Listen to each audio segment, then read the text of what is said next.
বড় আপডেট দেব আপনাদেরকে। খুনের ঘটনার খোঁজ বিজেপির কেন্দ্রীয় নেতৃত্বের, বিস্তারিত তথ্য নিলেন অমিত শাহ এবং নিতিন নবীন। অর্থাৎ এই মুহূর্তে দাঁড়িয়ে কেন্দ্রীয় স্বরাষ্ট্রমন্ত্রী পুরো ঘটনার খোঁজ খবর নিয়েছেন, বিস্তারিত তথ্য নিয়েছেন নিতিন নবীনও। আমরা কথা বলবো, আমাদের সঙ্গে রয়েছেন মৌমিতা চক্রবর্তী। মৌমিতা, আপডেট কি বলো?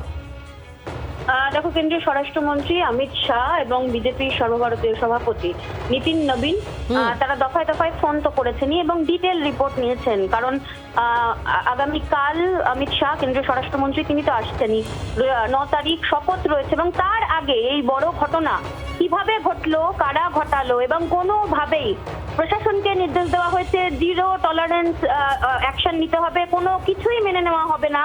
গোটা বিষয়টার পূর্ণাঙ্গ তদন্ত রিপোর্ট তারা চেয়ে পাঠিয়েছেন কেন্দ্রীয় স্বরাষ্ট্রমন্ত্রী। এই মুহূর্তে বাংলার অভিভাবক পর্যবেক্ষকও বটে।